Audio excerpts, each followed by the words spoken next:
This is the unseen. Oh, you're dying. Oh, man. What's good, YouTube? It's your boy Vontae, the first today portion of Mugen Eclipse. And it's me, Mr. Twitchy, the night portion of Mugen Eclipse. We are back today with episode 23, the second to last episode of season 1 of Undead Unluck today. Yes, sir. Last episode, Victor's an ally now. That was kind of, I don't want to say it was out of nowhere, but I definitely didn't see it happening that way.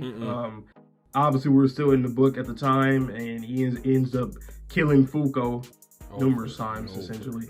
And yeah, we're at the Shinjuku station where obviously we met Fuko and Andy in the first episode. And we have a fight between Andy and Victor. And we end up pretty much defeating him, putting him in that fucking Pokeball head capsule Pokeball thing. And yeah, he was just telling us that, you know what? You know, Fuko, you remind me of Juiz a lot back in the day. Obviously, there's things that happen. Juiz, she's fixated on her plan, and we already been talking about this week after week with her and her plan. And Victor, he said, like, I just want to kill her, put her out of her misery. That's my lover. I don't want her to go through this anymore. So that's pretty much what I'm all about right now. And it makes sense, but man, shit is wild. That's for damn sure.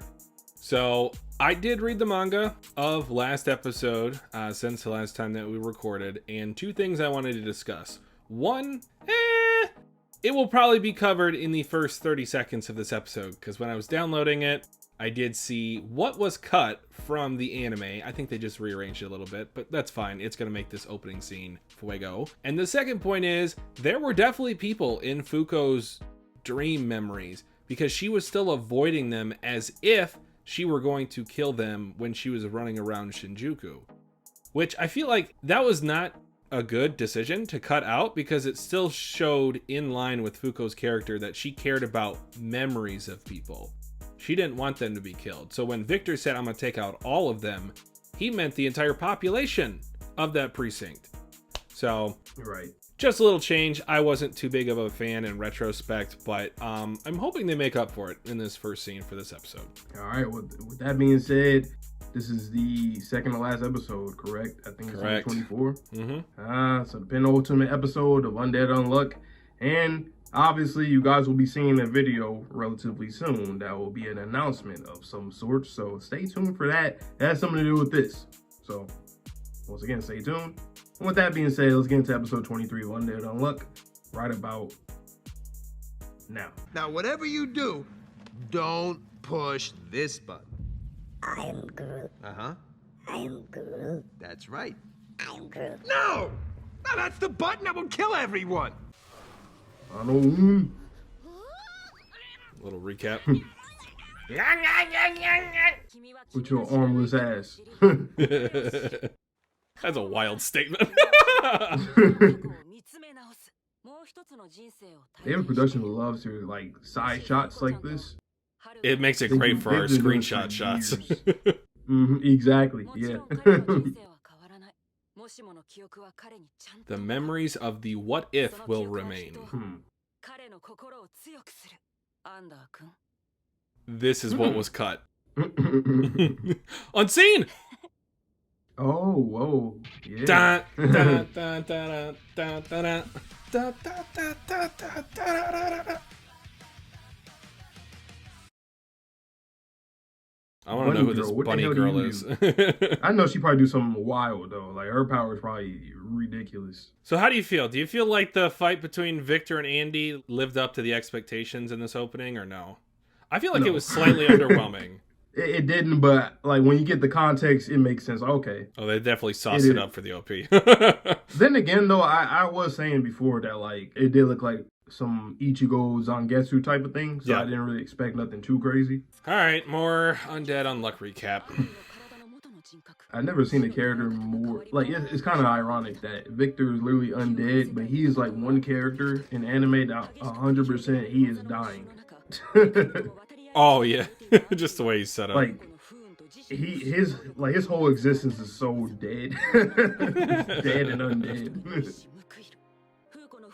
Because when you factor in the whole stuff with Juiz and them being lovers, like yeah, I really can't wait to meet Uma dead. Right. I swear it better look like a Grim Reaper, please. I need that. The imagery will be fire. Meanwhile, there you go with his fucking Tempest blade kicks. Blade Runner. That better seem like, bro, leave me alone. Damn. Sean. Okay, what's up, Sean? I ain't gonna lie, Sean, you ain't on shit. Your name is Sean, man. Like, I thought you was gonna have like a, I don't know, some kind of other name. Like Rip, you know? Wait, did they just, I took some time to process. They have a seating chart or hierarchy and under? I kind of peeped it, but I didn't really too much into it. Oh! If that is the case, that's, whoa! Back to the animation! That was clean, yeah. This time, yeah, you've looped! Oh my lord. A story I won't see, oh, she dead, or he dead. Oh yeah, flashback. Goodbye. GG's on one. Okay, so confirmed he is a boy. I've known that for about 2 months. Thanks, I guys. see, yeah, I did see somebody say that. I was like, oh, okay. That's why I said she, and I said he. You know what? Fuko can 100% have that artifact then. You're a manga fan. Hey, how about Fuko? You want to be a mangaka? She did draw a manga. G-pen. I want to find something unique in the alleyway. Oh, wait, never mind. No! Whoa. That's the whole story. It's the whole story. I was trying to see if we see something that we didn't see, but nah. Gee, Lana. Alright, Aaron Yeager. Imagine that. Imagine you pick up a fucking pen and you just get past, present, future stories of everything. I don't think I would want that shit. I'd throw it away. Oh no. Wait. I don't think he exists like he normally does.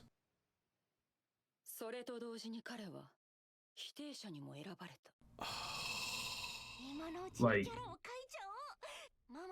I feel like he has simultaneously been removed from this reality. Ain't that interesting? You heard him, he was like, oh, my mom probably like this character Rip right here. He probably like this character. No! Wow. Oh, whoa. Wow. This is depressing. Hell no. Yep. Yep, fuck that power. What did I say about picking up something in the alleyway? Yeah, I said never mind, it was too late. That's what he said, right? Let's check the replay. I want to find something unique in the alleyway.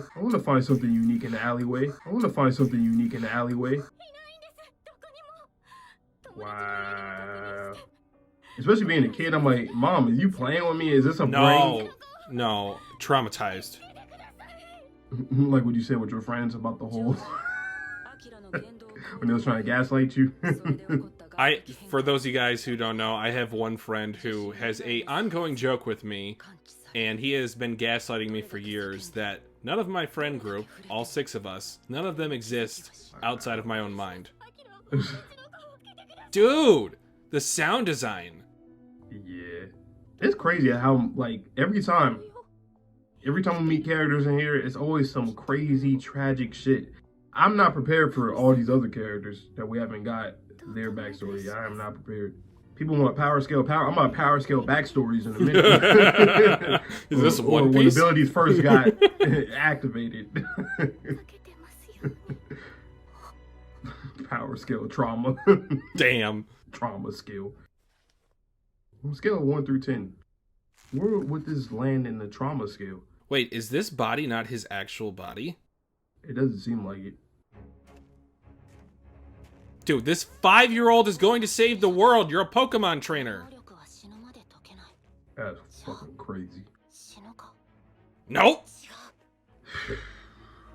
And this stuff really makes way more sense to me now. Getting all this context. Because I was so confused about everything. Like, how the fuck do you know, like, what's going on? But it makes sense. You get all the information and boom.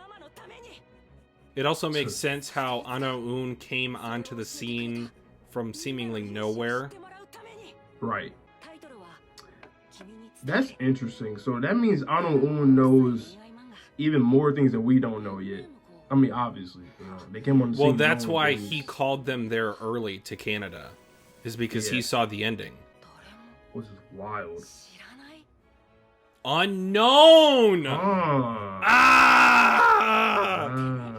That sucks. I've seen, it's funny, David Productions, there's a character in JoJo's that has a power.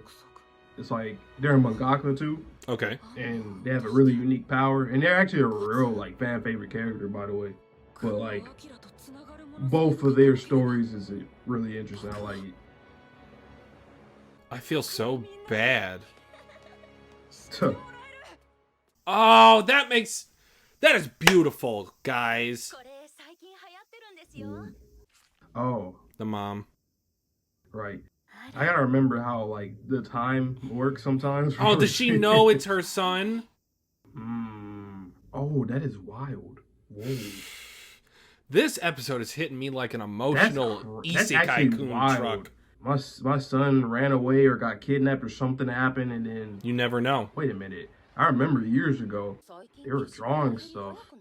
Or they were into that kind of stuff.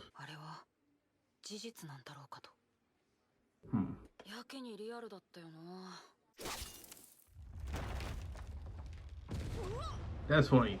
I was just about to say, like, okay, so when... I'm sure you're going to encounter something or someone, like, around this time.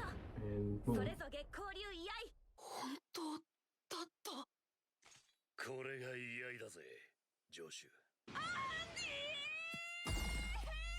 Right. Okay, yeah.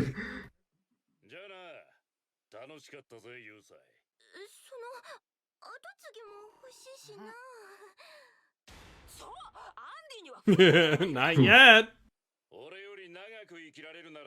Oh, that's depressing. Why this whole thing right here, the scene remind me of Frieren? Like today, literally was Sari going off into the future. Fern, and then same thing. Well, we're getting so much. Hold on, stop it. I'm going back to look at that. Good thing I get to edit this one. Oh, whoa. How does she die? He does kill her? Whoa. Oh no. That's if Fuko died. If Fuko died, Andy comes out, kills Juiz before the end of the world. So it's pretty much another series where it's like the whole Deku. I'm gonna twist the fate, All Might. It'll be okay. Sir Night-Eye was capped. It'll be alright. Probably. And the overhaul, the energy, all the stuff that happened changed everything. That's basically what we got to do here in this series too. But I will say in this series is more, there's a little more logic to it because all the different factors. I ain't gonna lie, Anno Un, I'm rocking with this a lot. It's fantastic. It kind of made me feel the same with Chikara. Like when we learned this backstory, like that whole stuff was really cool. I was so into it, and same thing with Anno Un. I didn't even expect that from either of them, to be honest. Man. Damn. Now I really don't want you to die.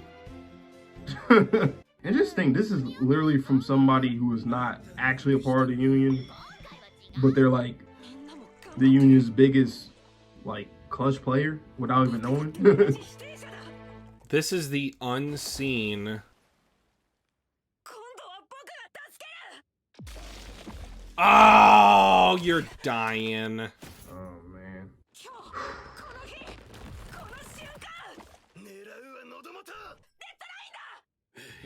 DA went crazy. Oh! Yes! Ooh! Damn! Right over Fuko! I think he cut Unseen in half!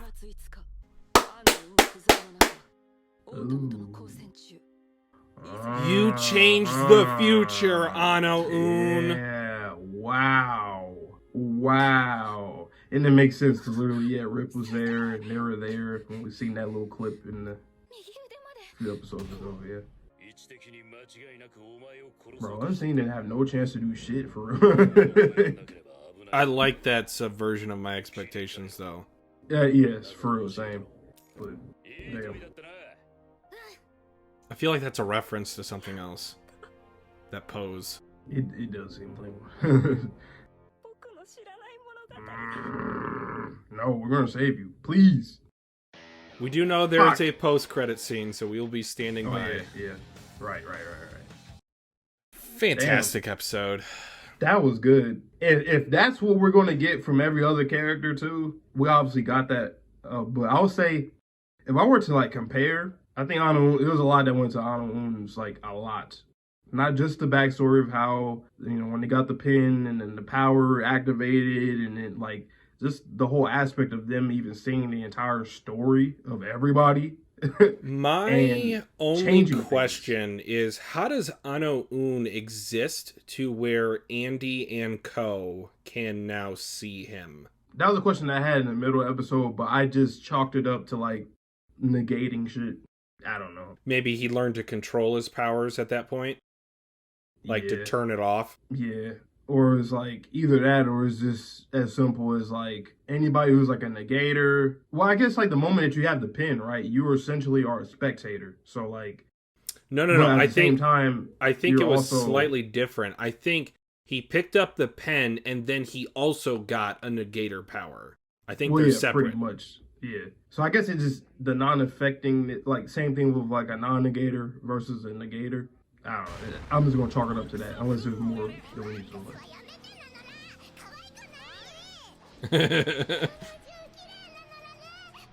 No!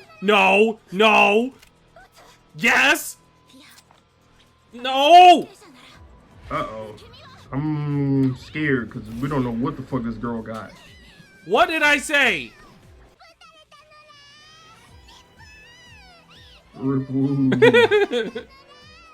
You dummy. Oh, that man just steal it though.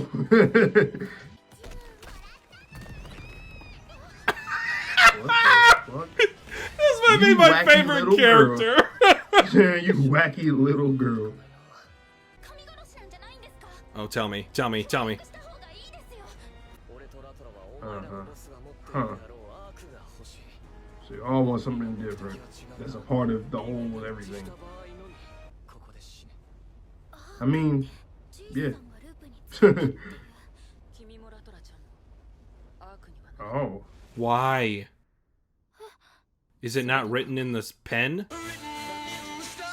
Oh. Oh, no. No. Oh, what the fuck is that, blood? No. No. Stop. Oh, I love that line. Oh my god. Alright, Aaron.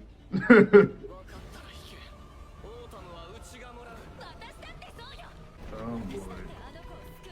Once again, I think... Saving who? Wow. Oh my god, no! No. W post-credit scene, by the way. I love this. This thing's like 5 minutes long. For real. How are you going to capture this thing? And here we are. Wow, this series is so interesting. I'm not looking. I'm not looking. I'll listen. Stop it right there. Shut up. Don't say I ain't been hearing nothing. That must be business. Oh, I don't think they're actually doing any sound effect outside of the background music. Okay, that was cool. Interesting. Cool. Look up. So, okay. So, I talked about this briefly off camera the other day. I think something with this whole God thing, because even more so now, the reason why I want to bring it up now, because, now we have Rip and Latla, which we already knew about their companionship, whatever relationship they got going on. But I do believe there has to do something with love. I think that's the name of the game. Love is the way to defeat God in some way. We have the pairings with Fuko and Andy. Literally, like, their affection creates that crazy power. Her with the unluck, and then Andy was undead. Both of those together is a crazy dynamic duo. And then obviously you have Juiz and Victor, which things aren't really going necessarily right for them. Obviously, we already know that from both accounts, specifically from Victory, that yeah, she needed to stop. And things ain't gonna work out this way that she wants it to go, or it just can't happen. This whole re-looping thing, God destroying the world thing, like, I can't die. It is what it is. And then, like I said, with Rip and Latla, there's another aspect of that. I don't know though. This is really interesting and before we circle back to Anno Un, since that was mostly the focus on the episode, but like Rip and Arc, I like this series, what the series is doing, because even though people have like the same goals in this series, you can end up being a direct enemy to that person. And then even when you're on the opposite side, like with Rip and Latla, they technically could have the same goal as like the Union when it comes to the Arc. So technically they don't have to, it's weird, they're different factions, but since Under has so many different goals that they have, it's like a lot of freedom there to who they want to ally with and who they don't want to ally with. Really, Billy is the one that's pretty, like, he's separate and all that. He's doing things his own way. Pretty ironic. I'm a little overwhelmed. So I try to get out as much as I could. I'm just going to say, like, that backstory struck an emotional chord with me because I'll give you guys a quick look into my childhood and, you know, how I became the adult that I am today. But when I was younger, my grandfather on my mom's side, he passed away, or he was essentially in a nursing facility, and he was suffering from dementia. And I know it was really hard on her, just in terms of seeing her dad kind of go through losing his memories, becoming more aggressive. That's just a part of the disease. And because of that, I just remember it was my younger brother's birthday. I only have one sibling, and we were having cake, but I just would not shut up about this cake. I was like, I want cake. I want cake. I want cake. I was being a little brat. So long story short, my mom hit me in the face with a rubber slipper, and I love her for it. Now I know what you're thinking. That's a weird way to start off that statement, but it put me on the straight and narrow. It was what Anno Un called a turning point in my life, to where I would not be the person that I am today if it had not been for that incident. And it's kind of crazy how, like, certain things in your childhood affect the entirety of your life. I'm talking, like, when I got hit, I had like straight A's in school, became a valedictorian, went to like the most prestigious college in my state. And like all these things that kind of compounded together from that one moment, and it's gonna hit so hard if the mom does actually realize that that's her son's work and she knows that he is alive, or even if it's just a feeling that he's alive, because I can't imagine losing a child, and that would have to be going through her brain for the entirety of her life thereon after. Like, what happened to my kid? Well, he's most likely dead if I can't find him. I can't even find a body to bury him. That is insane. That is wild. That is insane. And on top of that, if, like you said, if she is aware of that, of that being him, that's crazy. I can't even say imagine that, but like, you get what I'm saying. Imagine that. Imagine somebody that you knew, anybody, a friend or whatever, something happened, they went missing, don't know what happened to them for years, say like 15, 20 years or even more. And then there was something that specific person used to do, or something that they were passionate about, or anything like that, being a mangaka or just drawing and stuff like that.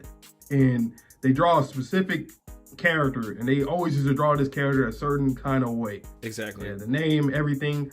And then one day, years later, you see that very specific thing, and you're like, in an ongoing that would trip publication. me the fuck out. Yes. That would trip me the fuck out. I would try out instantly. I'll stop whatever I'm doing, like around that time, just to look for that person. Like, that is ridiculous. Not the more I'm thinking about that, that's one of the craziest things. Like, this thing right here is probably one of the craziest things I've like seen in an anime, because like I said, I've said this on camera, anything that has to do with like with children, like any like pain, suffering, or just like missing or anything, negligence, anything, that always amplifies whatever I'm watching or reading. And when it comes to like a parent and child situation, shit is ridiculous. And then on top of that, like reading, even if she doesn't know, just the fact that we as the audience are reading or watching her reading a book that her son ends up creating, and her son has been missing for a long time, whether she knows it or not. Just the fact that we as the audience are seeing that shit is mind-blowing, and like, that's really good storytelling, and no pun intended. And Anno Un was not a passive member in his own story. He recognized that he needed to change the outcome that he saw flashed into his mind in the form of future memories. Yep. And he went and found, was it Soul Calibur? Mm-hmm. Or he found that in the marsh. Yeah, Mm-hmm. I think it's called Soul Calibur. Mm-hmm. And Yep. then he utilized that in order to make Fuko and Andy stronger at the expense of his drawing arm as a mangaka. I don't think From Me to You is an ongoing series, but needless to say, he can never draw again. Unless you draw an arm with your mouth and then kind of attach it, but he can only draw one drawing at a time. So it's like, I don't think that's going to be a long-term solution. Yeah, I hope something happens, because I'm not gonna lie, this series so far, like, and we talk about various characters so often every episode, but like in just one episode, you know, there's series that do this. It always be that one episode where for some reason the mangaka just gets in their bag and you get into a character's story and it's like, whoa. I don't want to say this, but just seeing this, like this whole backstory and everything and what they were trying to do by helping the Union, Anno Un might be one of my favorite characters in the series just from this alone. Like, no, I really feel the found same that way. Feel the same way. good. This is the type of stuff that you see towards like the end of a series where somebody clutches up and like throughout time they were like making the, you know, the right like decisions along the way to help a group or whatever. Like, I hope that Anno Un, it seems like they will survive, because I mean they're still there, they're just armless, but hopefully, please get some arms back. Don't be like Overhaul. Get your arms back and do good.